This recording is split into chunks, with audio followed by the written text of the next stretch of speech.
Welcome to the Family Beacon podcast from Minnesota Family Council with hosts Grace Evans and Moses Brattrud. Stay informed on the top stories on life, family, and religious freedom.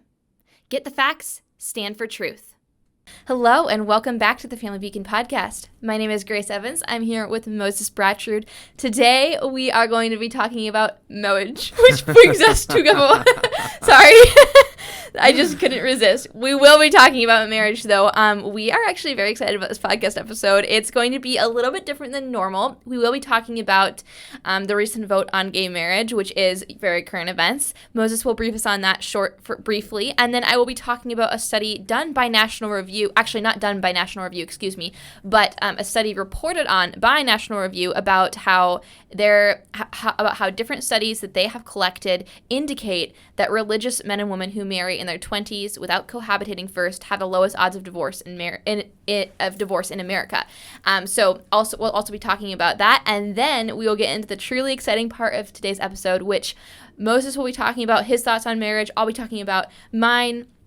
And we have some great things to talk about. I think this will be a great, chill, conversation-based episode after we talk about the first few things. And I'm really excited just because Moses and I, we have a good time here on the podcast. Yes, we do. We like the friendly banter. We hope you guys do too. Without further ado, though, Moses, why don't you let our audience know about the vote that just happened yesterday? Yeah, so in the United States House of Representatives, because it's just political point scoring. Mm-hmm. But Roe v. Wade was not a federal law. It was a court case in the Supreme Court. So when it was struck down, there was no federal protections in abortion. Democrats had nearly 50 years to attempt to try to put abortion into federal law, and they didn't. They didn't try very hard, frankly. And then when they did try, they didn't succeed. So now, after Roe v. Wade has been overturned, people are worried about other so-called rights, like the right to marry someone of the same sex as you, which is not actually a right. So let me just be salty and get that out right there at the outset. So the U.S. House says we're going to vote. Nancy Pelosi wants to have a vote on same-sex marriage. So unfortunately, this is a It's just not a marriage. Marriage is between a man and a woman. I may shock some people by saying that in 2022. It's true. It's always been true. It will always be true. No vote in the U.S. House can overcome that. And I will say that although it did pass the U.S. House with every Democrat and 47 Republicans voting for it, it has a tougher path in the Senate. So we'll see what happens there. I also want to, unfortunately, I have to say thumbs up to Minnesota Representatives Pete Stauber, who joined us at our annual dinner, and Michelle Fischbach. They both voted against this bill. However, Minnesota Republican Representative Tom Emmer voted for this bill, and this is something that we're really disappointed with Representative Emmer for doing. That is going to be taken into account in our voter guide for the 2022 election, and so we're sad to see that. We take note of these things. We try to keep our representatives accountable at the state and federal level. So marriage is in the news because there's this idea of what marriage is, which is wrong. So Grace and I today are going to be talking about Christian marriage from my perspective as a married man, and from Grace's perspective as a single person who wants to eventually get married. Single person or single woman? A single woman who wants to get married eventually. So I hope this is helpful to you. This is Grace's, let's market Grace on this podcast. Oh my gosh. Anyways, so we're excited about this episode. And briefly, the thing that made me think, okay, we should do a podcast episode on this topic was, number one, Moses and Brianna's his wife. They're just such a cute couple to watch, honestly. They're so cute. They have very adorable kids. So there's that. They have a great marriage. Obviously, all marriages have holes in them. You don't see all the things that happen. I'm sure that you and Brianna fight sometimes. Maybe you don't, and that would be a shocker to me. But they have it's just the sweetest thing. And so There's that, but then I also saw this article by National Review titled "Study: Marry Young, Marry Your First, and Stay Married." Yeah. And there are a lot of different studies that are cited in this. There's one from Stanford, one from Harvard, and other prestigious institutions. But the main point of this article is that shared faith, if you have the same faith as your partner, that's linked to more sexual fidelity, greater commitment, and higher relationship quality. And then the other main takeaway of this article is that if you're a religious woman or a religious man and you marry in your 20s without living together first, without sleeping together first, you have the lowest odds of divorce in the entire country. And so that really got me thinking. On the other note of our audience, really, you guys really seem to like when we talk about things like marriage, because you guys like hearing about politics, but you guys also like to hear about, I mean, it's in our name, family, Minnesota Family Council. Yep. And so I thought, we should really do a podcast episode on this. So that being said, we will have that National Review article linked below because it's fascinating. And we are going to go ahead and jump right on in. Moses, I would love to ask you a few questions because I think it's great. It would be great for our audience just to understand a little bit of your background before I ask you some deeper questions. But the first question I have for you is just, how old were you when you got married? How long have you been married? And did you feel any pressure from family or friends to wait until you were older to get married? Yeah, I got married when I was 25. I've been married for 5.5 years. And I didn't really get a ton of pressure. Well, no, I didn't get any pressure. My immediate family, they're all like, go. Like, it's funny because I have a younger brother, 3 years younger, and he got married at age 19 or 20. Oh, wow. So a baby. By that standard, they were get on it, get us some grandkids. I felt very far behind by that. Did he already have some kids by the time you got married? He already had a kid by the time and he's I how got much married. younger than you? And he's 3 years younger than me. Wow. Yep. That's probably going to be my sister Claire. I think she's going to get married You first. think so? Yeah. Yep. Well, honestly, NSA stands for not single anymore. Right. That's the school the context he there is graduated that Grace's from. sister is going to the same college I did, Which St. is Andrews College. And the initials are NSA, and the joke is it stands for not single anymore because it's a Christian college. Yeah, and there is a lot of that, and I have to say I'm all in favor. Were you ring by spring, Moses? No, I guess Brianna was, in the sense that he swooped in and I swooped in. He took advantage of how beautiful she was, how young she was. She was beautiful, and she was not old enough to know that she should avoid me. Was she a freshman? She was a freshman. Oh my gosh! I was a senior. She got married her second semester. She got married. She got no. Okay, wow. No, I was going to say that's shocking. No, we got married during her senior year. Oh, okay. So you met her freshman year. Yeah, but so there's a 4-year age gap. Did you date for 4 years? Or? No, we didn't even date for a year. So we knew each other for a while. We were friends. Did you know you wanted to date her from the beginning? I knew just about a week or two before I graduated from college. I was like, dang, this is a different feeling.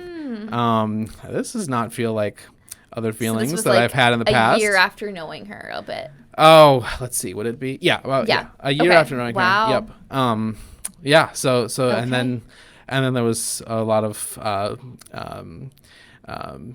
there was some drama. And then did you start dating her sophomore year, or? Let's see. We started dating January 2016, which would have been her junior year. And then we got married December 2016, which was her senior year. Okay. Wow. Yeah. So cute.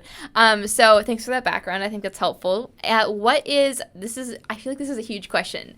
And maybe it's not the biggest thing, but one of the biggest things. What is the biggest thing you've learned over 5.5 years of marriage? Well, I guess, there are many things. Like, I think, first of all, is the first thing about marriage is that you learn a lot. You learn a lot about yourself, about your weaknesses. You learn about your spouse, about their strengths and weaknesses. And I would probably say that the thing that I've learned that is probably the biggest thing is that men and women are made for marriage. Like, it works. We have a relationship, my wife and I, where we complement each other. Her strengths complement my strengths. Her strengths go in some fashion to make up for my weaknesses. my strengths go some fashion to make up for her weaknesses. So a practical example of this, I'm not spilling any secrets, is that I'm just not a very good nurse. When somebody's sick, I'm just not very good at that. At helping them, or like I want to do that. I'm just not really good at knowing what, let's say, a sick kid needs. Well, guess what? Our kids get sick a lot. That's just what happens. And Brianna is just she's amazing at dealing with that. Wow, you're just part of the patriarchy. You're No. reinforcing general stereotypes. No, I'm teasing. Hey, I just want to say, yesterday teasing. I got up with my screaming daughter at 6 a.m. because she has a rash that's hurting her a lot. Aww. And something like that. Yeah. I didn't take 100% every right step, sarcastic. but I was able to absolutely give her the tender loving And care. Mary adores you. Like, I haven't really seen you as much with Anselm, your youngest baby, but with Mary, like, she looks up to you so much. It's so sweet. Yeah. And I think that the role that fathers have is so essential. I mean, mothers and fathers, but they're different roles, right? And so she needs both. Right. And so that's exactly right. So kids really, they absolutely do need a mom and a dad, as Grace once famously said in a Minnesota legislative committee. When I was 11 years old. When she was 11 years old, so about 2 years ago. Good grief. The joke never gets old. I think he said that joke like 10 times on this podcast. Anyways. 10 times, so that's 3 fewer than your age. Oh my gosh. So you're saying like there's a lot of things that you learn, and like the biggest thing you learn is that, well, you're kind of getting to it. You're saying there's a lot of different things. Yeah, it's but it's not that marriage is always easy. It's certainly not. But it's just that men and women are made for each other, that my wife and I are made for each other. We are made to be in the sort of covenantal relationship that we have. And we're also made to propagate that relationship into having children and raising them up in the nurture and admonition of the Lord. And I have to say that even when I was engaged, I did not understand that. It was absolutely a baptism by fire. So. Wow. Other question for you. I hear this thrown around a lot. I have a lot of thoughts on it. I'm guessing we will probably have a very similar response. But my question is, do you believe in the concept of the one? And do you know what I mean by that? Yes. Okay, for our audience, do you think our audience knows what we mean by that, or should we explain? Why don't you explain a little bit? At least how I've heard it used in my not Bible college, but almost Bible college, Christian college, is the idea that there's one person for you to marry, and you're going to find that person, and you need to marry that person because there's that one person that's absolutely perfect for you. Or some people will say maybe that person isn't perfect for you, but it's the very best person for you. There's no person that could be better for you than that person, and that's the person that you should marry. So wait till you find that person that is the best possible match. Is that a good summary, would you say? Yeah. I don't agree with that. Okay. When I was in college, I was part of a Bible study for Bible study leaders. So like we would go to a men's Bible study, and it was at 6 a.m. in the morning. Ouch. And then we would go, and during the course of that week, we would each have our own group that we would lead through the same material.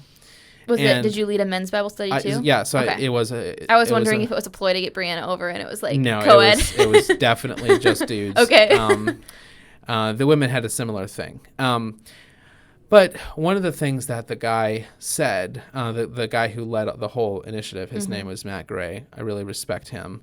And he said, no relation, even though my mom's name is Gray.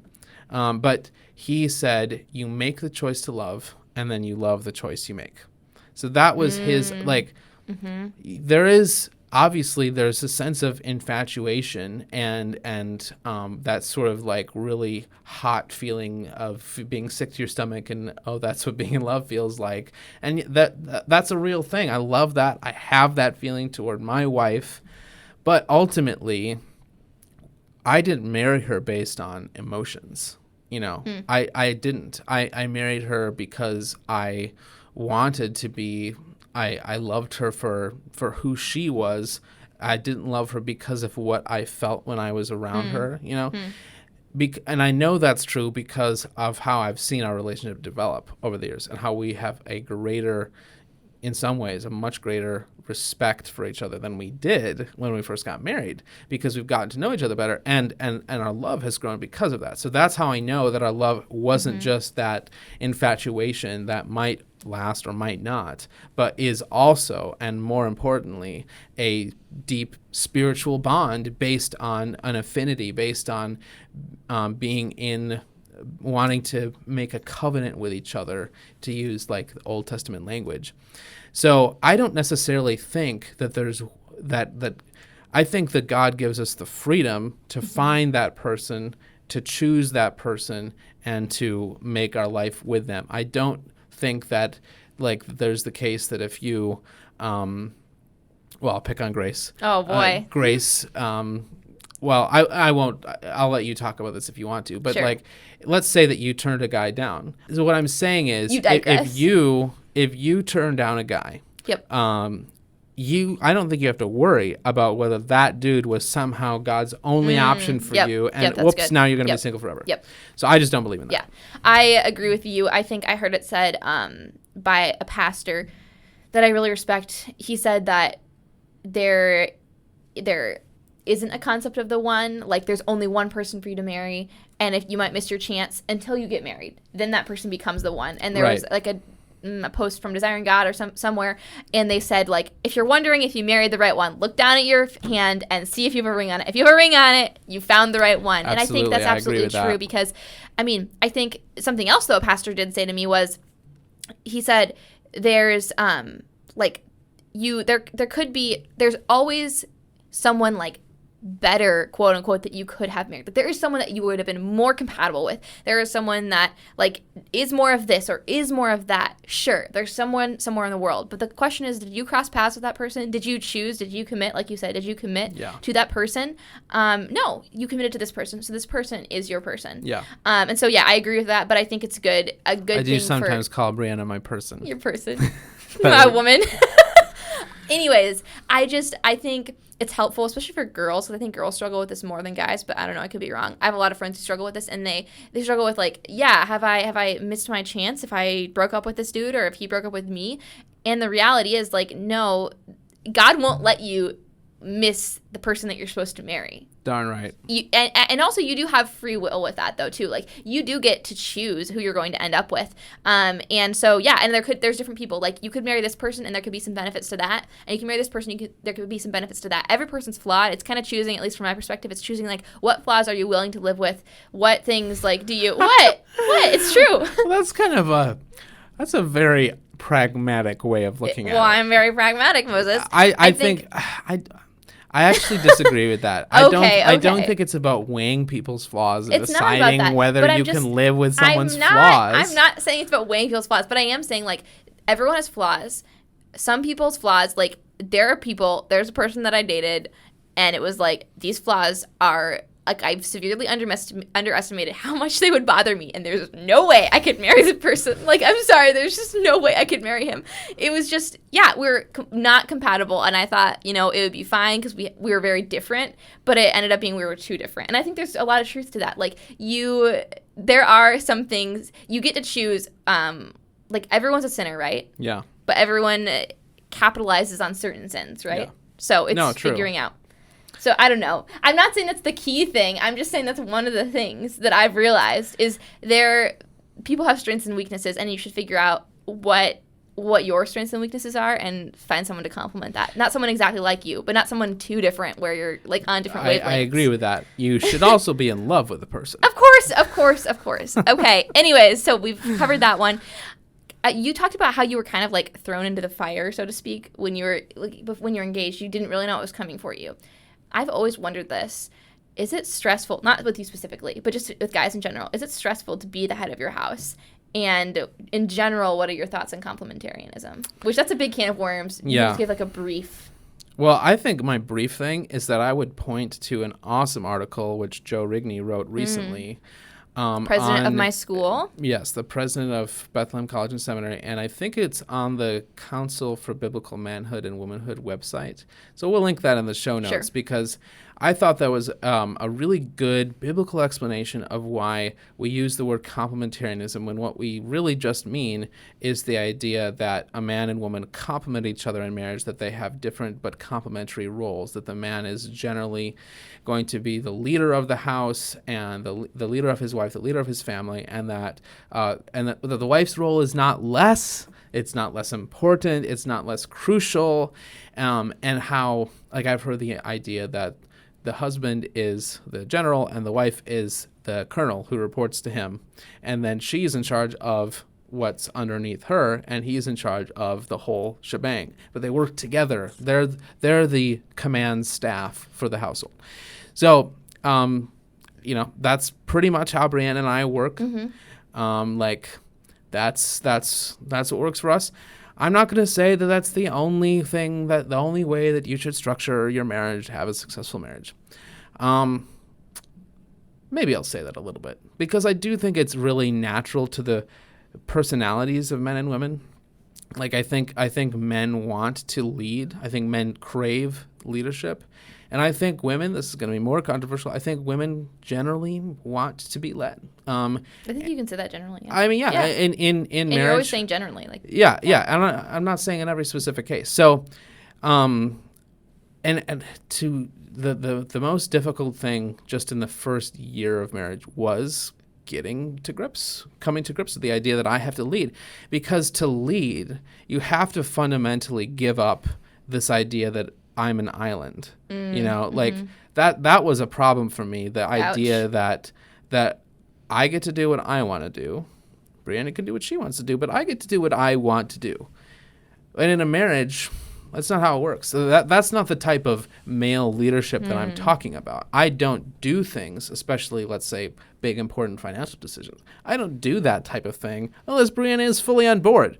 If you're doing that and your wife is not fully on board, and she has, obviously, good reasons, then you're stupid if you try to run roughshod over what your spouse wants. Yeah, listen to women. Listen to them up to a point.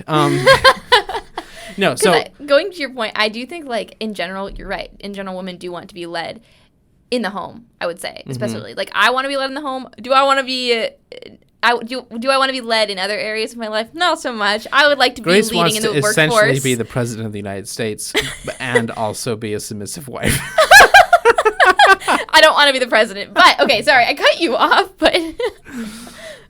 Which is kind of like a Kamala Harris type situation. I know she's a big role model. Shall we move on? No. Shall we move on to our next question? I feel like we're getting in the weeds. Yeah. My other question for you would be, you were once a young man. You're not anymore. Oh, my gosh. Good grief. You're not, I don't though. have to stand up for this. I was eating candy before we filmed this. I was having a piece of licorice, and I was like, want a piece, Moses? And Moses was like, no, I'm trying to stay in my diet. I gotta keep the whole belly down. And I just... So he's not as young as he once was, but it's true. You were once a young man, and you're still relatively young. I'll give you that. You do have gray hair. Yes, I'm 30 years old. I have 1 foot in the grave. I told you that the friendly banter was truly gonna snap in this episode. But okay, so what advice do you have for young men that are Christians? I'm gonna clarify that want to get married in the future, but they aren't dating yet, and there isn't someone in sight. Well, I'm gonna roll out this slogan. Okay. And maybe you've heard it, but it's right. Become the type of man that the woman you would want to marry would want to marry. Just boom. Think about a woman that you want to marry, in general or specifically, and what are her qualities? What does she want? Excellent. Does she want a weak man who plays video games constantly, eats who's licorice addicted constantly. to pornography, who is fat, who is out of shape? I'm sorry, but there it is. If you struggle with your weight, I struggle with my weight a little bit. Okay, I mean, this is it's all coming out right now. Gosh. That's not what I'm talking about. But if I'm working out, I'm trying to change that. But if you are not willing to change to get married, Moses, you are skinny. Oh, stop! You're in shape. Stop! You're in shape. I don't want to hear that. But seriously, though. It's a little bit like exercise, like physical discipline and mental discipline. If you can do the mental discipline to study for a big exam, if you can do the physical discipline to be able to run a mile without collapsing, then I think those are some of the skills that you need broadly speaking, to become an attractive potential spouse to somebody. And specifically for men, I do think that men need to have, if you're in a marriage and you and your wife both work, and maybe your wife even makes just as much as you do or more, whatever, fine. That sounds great. If it works for you and your spouse. But generally, I think the man should be the breadwinner. Just revealing that I'm super conservative. But if I'm president of the United States, I'm just thinking. Well, I hope that your husband would earn even more. This is true, and I also don't want to be president. Anyways. The president only earns like $450,000. Yeah, I heard that it's actually not that much. Yeah, it's not that much money. Yeah. I mean, you could easily make more money. As an entrepreneur. If you were in like Wall Street or something. So anyway, probably a conflict of interest there. So when Grace is president and this footage all comes out. Oh gosh, I could never make it to be president after doing this podcast. President Grace canceled after President old podcast. Evans. No, because you'd be married. Why are you calling me President Grace, though? I'm not like President Joe, President Biden. Well, I don't know what your married name will be, so that's how I have to refer to you. Who's to say I'm going to be married by the time I'm president? You know, we've only ever had like one or two unmarried presidents out of 45. And we've never had a woman president. Maybe I will be the first. I actually keep thinking about that. I really don't want Kamala to be the first woman president, so let's just pray that President Biden does not die. I'm just going to read the tea leaves right now, and I'm going to just say that I think Grace has a higher chance than Kamala Harris of being the first let's president. Hope so. Okay, that's a great response. That's what I would say to young women, too, like become the woman that the kind of man that you would want to marry. So my final word on that is have a job, pay your bills, don't do porn, work out, don't eat crap, and go to church. Follow through. Be baptized, take the sacraments, get involved with your church, be on the church, volunteer in the community, serve the poor. You will become the type of person that the woman you want to marry would want to marry. Find me a man like that, let me tell you. Okay, so the last question I have for you then, Moses, is what is one way that you've helped lead your family to change the culture for Christ? Yeah, so this is something that my wife and I haven't exactly done yet, but we're planning to do, and it's about education.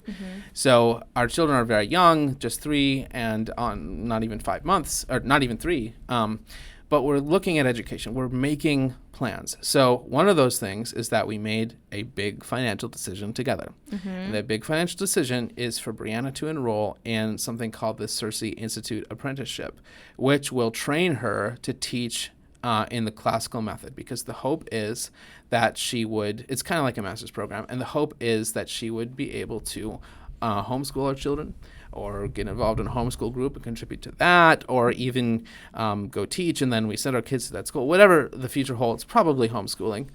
That we would do that, and that is a sacrifice. It is a sacrifice. I'm surrounded by people who, I'm surrounded by people at church and my friends who are making the same decision, so it doesn't feel that weird. And yet, to commit to classical education, to commit to my wife staying home so that she can give her full attention to the raising and nurturing and education of our children is a huge sacrifice. I mean, if she was in the workforce, we could afford a bigger house, nicer cars, more vacations, pool. all of that. Yeah. And yet I feel Tesla. You could maybe buy Twitter with that money after Elon lets us down. Depends on, he did let us down. Depends on the job. But anyway, so that's not working here. But I'm No, if Elon was making the big nonprofit dollars, he would not have even tried to buy Twitter. In fact, maybe he started working for a nonprofit, and that's why the whole thing fell through. Conspiracy theory. Anyways, great response. Yeah, so now I want to pivot because I do want to talk. Not everybody's married, so I want to address those of you in our audience who are maybe they want to be married. And I think like a lot of books on marriage tend to focus on people that are already married, which isn't bad, but I think it's also good to have the perspective of like, okay, well, what if you aren't?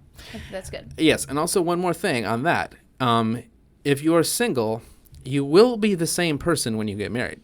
It won't transform you in this insane way. That doesn't contradict what I said earlier. I'm saying you need to actively change, work on yourself, and lay your sins at the foot of the cross. But you are the same person fundamentally. So what I'm saying is that married people can learn from single people.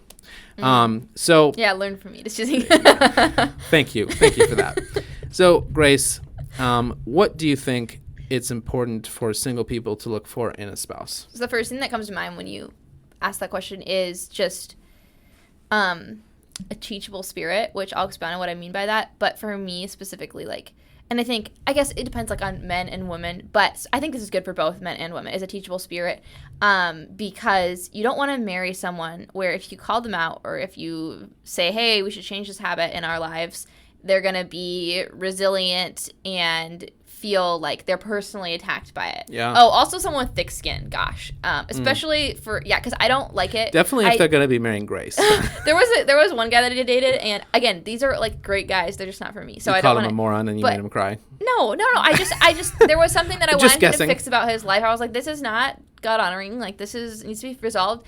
And he like broke down, and it's one of those things. And it wasn't like breaks down, remorse fixes the problem. It's like can't move on with his life because what I said was so scary, and like you have to be able to have thick skin. You have to be able to take those things, but also be teachable, and I think that's really important. And I think that ties into humility, which is very important. Yeah. Ties into servant-heartedness, which is also very important, especially like, I mean, I think it's important for men and women, but for me, I'm like, I want to marry a guy that has a servant's heart, because I would not like to marry someone who never wants to help with anything around the house. Like, it never is looking for ways to serve. Just admit it. You want breakfast in bed every morning. No, I would actually hate that. I don't even eat breakfast some days.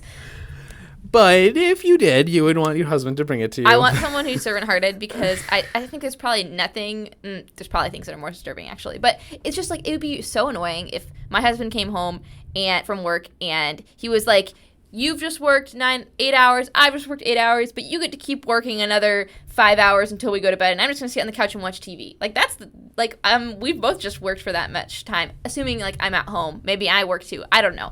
I'm just saying servant-heartedness. Right. That's important for me to think that yes, when I come home, I've worked for 8 hours, but so has my wife. Right. I do not treat her as if she's been sitting on her on the couch all day. Doing nothing. Yeah, exactly. Because it's really hard raising kids, and you could say it's like harder, and I would say it's definitely more important than any other job you could have. Okay, so here's... But one more thing. Yeah. Would be for if you're a woman and you're looking for a man, one thing that I think is absolutely essential is that he's visionary. And by that, I mean that he doesn't wear glasses. No. That he lays No out... contacts either, Moses! Ladies. Jeez. I didn't do this to you. Actually, kind of did. Okay, but what I mean by this is don't marry a man that can't lay out a vision for what he wants his life to look like. Like, don't make him, actually. Wait for him. Expect him to bring up to you what kind of a life he wants to live. He doesn't have to have all the details figured out. He doesn't even need to know exactly what he wants to do with his career. But what does he want his home life to look like? That is something that should be expected. Yeah. What does he want? What sort of education does he want for his kids? He needs to be able to vision cast for you, and he should be able to, like, include your insight. I will say that that's something that I had not thought that much about, and Brianna made me think about it. Because on dates, she would ask questions about education. And actually, we had a little bit of a tiff because this was something that mattered a lot more when you're dating than when you're married, really. Like, because I said, well, I went to private school, I love that, and I want that for my kids. And she said, well, I was homeschooled, and I loved it, and I want that for my kids, right? And so, and that was like that there'll be a little bit of friction. And now we're both like, yeah, whatever works for the kids, whether it's private or homeschooled. So, like, you, as a woman, I suggest that you ask questions of your spouse that will lead him to think about things which honestly some men haven't thought about, and that's okay. But as long as they are willing to think about it and make decisions. I'm not saying like shut up and expect him to like bring everything up, but what I am saying is like you shouldn't be having to vision cast in every sphere of life for him. If you're doing that, I've found myself doing that with one guy, and it was like, I'm saying this is what the life I want to live, and like he'd be signing on to my mission and my vision rather than me signing on to his. And I think you should look out for that. If you're a girl, you shouldn't be doing that. You can contribute to it, but you shouldn't have everything mapped out. And if a guy, well, you should have things mapped out, but if you have everything mapped out and you say this is what I want for my life, and a guy looks at you and goes, exactly, that's exactly what I want for my life, everything you said, then you probably have a problem, because he probably doesn't have a backbone, he probably hasn't thought about this deeply, and he's probably going to be not a leader, he's probably going to be a follower. On the other hand, he could just be very in sync with you. Or but I'm sure that he would have other suggestions. He would be like, well, this and this. He wouldn't just be like exactly what you said and exactly how you said it. Sure. Fair enough. Okay, here's maybe a harder question. Okay. What advice would you give to people your age early 20s or even mid-late 20s who want to get married, but they just don't seem to have anybody out there. And I think this is really helpful. This might be helpful, especially for people who have left college. Maybe they've even moved to a different city, and they just don't know as many people. So what would you say? Well, speaking from my experience as a married woman, just using no, but I do think this is a great question, and I think it is good to get like the perspective of someone who isn't married yet. I guess I would say I was reading Elizabeth Elliot this morning because I'm reading Let Me Be a Woman, and I've read it parts of it before, but I've never read it straight through. And one of the chapters, they're really short chapters. It's like a page or two for one chapter, or they're mini essays. That's basically what they are. One of the ones I read this morning was on like the gift of singleness, I think was the title, and she made the point that you should trust in the gifts that God has given you in the now, and don't allow a bitterness or a graspiness towards gifts that He has given other people to encompass your gratitude for what He has given you. Yeah. And I think that's really good. And of course, it's like way easier said than done, especially if you're 30 and if you're a woman too, because I think it's hard for men and women, but for women especially, it's like, well, we generally expect the guy to make the first move, and I don't think that's wrong. And it can be hard because, I feel like in general, men tend to get married earlier because they're out there pursuing the woman. So I think it can be hard for women. I want to read this quote from Elizabeth Elliot that I actually looked up. It was from that chapter that I read. She says, "If you are single today, the portion assigned to you for today is singleness. It is God's gift. Singleness ought not to be viewed as a problem, nor marriage as a right. God in His wisdom and love grants either as a gift," which I think is good. And I think she talks about, singleness is not a problem and marriage is not a right. And I think you can apply that even to children. Like, children are not a right, they're a gift. And some couples struggle with infertility, which is tragic. But then we have this like cultural problem where we think things are our rights. Like, if we want to have a kid, who is God to tell us that we can't have a kid, right? Yeah. So we have this like haughtiness towards God, or we want to get married, and if there isn't the right guy for us, or if that guy hasn't proposed yet, then that's our right. So why isn't God getting a move on it? But the truth is, like, singleness is truly a gift. Personally, I think it's a gift. I mean, you get to be a lot more selfish when you're single. I think it's definitely a gift that Grace specifically has. The gift of singleness. What? Anyways. Grace has just been particularly blessed in that way. Good grief. Okay. I think that you're able to be more selfish when you're single. And maybe not selfish necessarily in a bad way, if it's a way to be. You can be more self-focused is what I want to say. Yeah. So you can be more focused on your career plans, which we'll probably get into later. We'll talk a little bit about that. You can be more focused on what you want to accomplish with your life for the kingdom, and you have a lot more time to give, right? And so you can serve in the church a lot easier, and that's what you should do when you're single. Paul talks about the gift of singleness, and so I think she's right. Don't treat it like a problem. One other thing she wrote, she's recalling what Jim wrote to her in one of her letters. She says, this is quoting him, "Let not our longing slay the appetite of our living."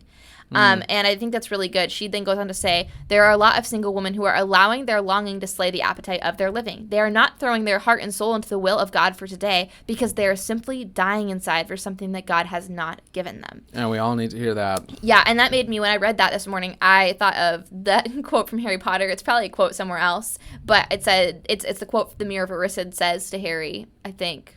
Oh, no, it's what Dumbledore says to Harry after he looks in the Mirror of Erised, which shows someone, like, what they most want in the world. Yeah. And he said, it does not do to dwell on dreams and forget to live. Yeah. And I think that's really good because there's so many good things that God has given us, so many beautiful things, even if they're just small things, that we can totally take for granted if we're caught thinking about, well, what about the future? And, like, what about this one thing that, like, my friend has, but I don't have that gift? Well, guess what? There's probably someone that you know in your life or someone close to you that has cancer, and what they really want is the gift of health, and you have that gift of health. There's things like that. Like, I know someone very close to me that from our church that has stage 4 cancer, and it's very tragic because she has a young baby and such a sweet marriage with her husband, and it's so sad. And, I'm sure that's one of the things she wishes for is the health. And so there's so many things that we want and try to grasp for when we don't realize how much we have already been given. So that'd be my response. That's so true. Yeah, like when Brianna and I have conversations about money, which is always, well, it's notorious for being a tough thing for married couples to talk about.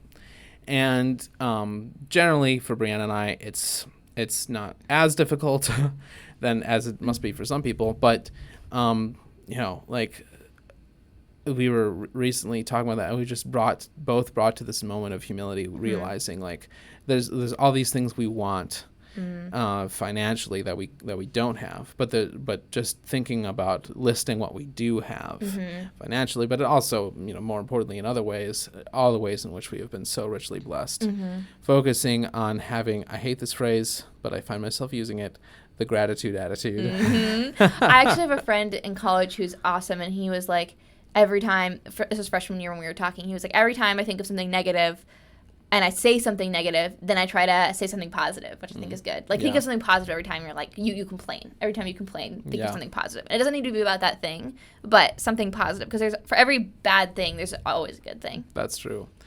Okay, so last question, Grace. Last question. Yes. Do you think that young men and women should look at their calling/career first, or relationships and marriage? Now, because you've been talking about this, how there can be that tension, and you've talked even about how that's been in your existing previous relationships, this tension between calling to a career and calling to marriage. So how do you parse that? That's a very complicated question. I think that could be a full book. It could be a full podcast episode. I think it depends if you're already married or not. I think it depends if you're a woman or a man. In general, though, let's just say, I'm going to actually speak to single women right now, I guess. So if you're a single woman, you're not dating anyone, not married, and the question is, do you prioritize your future marriage, or do you prioritize your calling/career? Now, I would say your career and your future marriage, but like, assuming you're going to get married in the future, are both callings. Like, they're both part of your calling. Yeah. It's not like, oh, your calling is only your career, or your calling is only to be a wife and a mother someday. I think that's, like, it encompasses who you are, all of those things. And I think you can, I think if you're a woman and you're single and there's no guys in sight, it's perfectly fine to pursue a career, because you have to support yourself. You should not, the last thing you should do is sit on your butt and wait for a man to find you and do nothing with your life, live in your parents' home and work like 10 hours a week, 15 hours a week, and do the bare minimum. Yeah. There's no reason for you to do that. You should use your gifts to your fullest while you're single. Again, serving in the church is a great way to do that. I think you can pursue your career, but I think something to keep in mind as you're pursuing your career is this career that I'm pursuing, is it something that I would be willing to give up if necessary, like if I did have kids someday? And would this career be the sort of thing that is, like, fitting for me to pursue, given the fact that I want to be a wife and a mother someday? Right. And of course, that's hard, and there's no, like, blanket answer like, yes, this is fitting, or no, that is not fitting. That's where you have to use prudence. But for instance, like, that's why that's one of the reasons why I don't ever want to be president of the United States. Like, that, to me, that's not a very fitting role for me if I wanted to be a wife and a mother at the same time. I'm not saying that no woman can handle that, but you also have to figure out, like, who you are personally. Like, for me, I don't like being split focused. I like to be all in with what I'm doing, which you probably know that about me. Like, I'm all in or I'm not in at all. And so for me, maybe this will change, but for me, I think it would be hard for me to be fully dedicated to my job and fully dedicated at home. I think that would be really hard. Yeah. Not saying I couldn't work a little bit outside of the home, but I think that'd be hard. So I think keeping those things in mind is essential. And then let's say, so I talked about if you're single and there's no man in sight, I think it's fine to pursue a career, but keep those things in mind. If you are married and you do have a career, and let's say you don't have kids yet, you might have kids in the future, sure, you can continue to pursue your career, but I think you should still have a heart towards home, even if you are working full time. Maybe you work in corporate, that's fine. Whatever it is, make sure you're using your gifts, but make sure you're not neglecting the things that you should be making beautiful. Make sure you're not neglecting things that you are called to do. Yeah. Make sure you're still loving your husband, and make sure you're not letting that icky feminist side of you get out. Like, that's what I have to fight against, because I'm not a feminist. I don't want to be a feminist, but I do have that, like, equality, like, that, like, gut reaction sometimes, and I think a lot of us have to fight against that. This will be shocking to our viewers and listeners. Oh my goodness. That Grace has a feminist side. But I think you did have one final question for me. Yeah. So do you think that God has called you to singleness? Are you planning to put on a habit, maybe be like Maria in... I could be Paul's doppelganger? Yeah, exactly. Yeah. That's definitely not what I had pictured. Okay. Yeah. I mean, there's no evidence that Paul was, like, never married, too. That's the thing. He could have been married. Elizabeth Elliot has pointed that out, too. Like, he could have been married and then now is single. But anyways, or then was single when he was writing his epistles. I guess, okay, yes, has God called me to be single? Yes, because I'm single. Will God Sure. call me to be married in the future? Maybe he will. Yeah. Has God called me to be single for my entire life? I don't know. I don't hope so. Like, I would like to get married at some point, but if God wants me to be single, then I'm going to be, for the rest of my life, I'm going to be single. But yeah, the question of like, has God called you to X? Sure, he's calling me to that for now. Maybe for the rest of my life, maybe not. We will see. And as far as taking up the habit, I'm not going to purposefully try to be celibate. Sure. Yeah. I think that's interesting. I think that's a good thing for people to remember. Just what you were saying earlier, like from Elizabeth Elliot. Mm-hmm. If this singleness right now is a gift from season. God, marriage is a gift from God. So whatever position you're in, find the way to be contented, find a way to serve God in that. And for me, I have a lot of flexibility right now because I'm single, and it's great. And I'm 21 years old. I have no need to be married right now. I'm young. I think young marriage can be a great thing, which maybe that would have been a cool topic to talk about too, a little bit more. But running out of time for this podcast episode. But I guess like there's a lot of things I can do right now. If you're single like me, either a guy or a gal, you can do a lot with your life right now. So don't waste that time.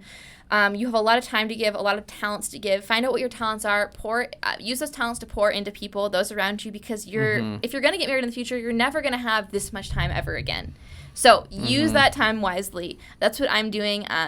Will I ever be able to have so much time to study for the LSAT again? Probably not, unless I am single for the rest of my life. But right now I have the time to do that. I might have 3 more years where I can like go to law school and have that time. I might have that time. If you get married in college, you might not have that time or time to dedicate to that. So figure out what you want to do, pursue it joyfully, but make sure you are living in gratitude for what God has given you. Absolutely, and that's a great note to end on. Whatever, as Paul says, I've learned whatever situation I am in life to be content, and that is not something that comes naturally to us, but it's something that we can hold on to through the gospel of Christ, whether we're single and want to be married, or married and going through the difficulties of life together with our spouse.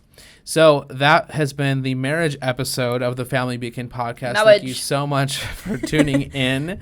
Go watch The Princess Bride. That's another way to get ready for marriage. I actually don't like that movie. Can you believe it? Bombshell right here at the end. Okay, on that bombshell, it is time to end. Thank you so much for watching, and have a great rest of your day.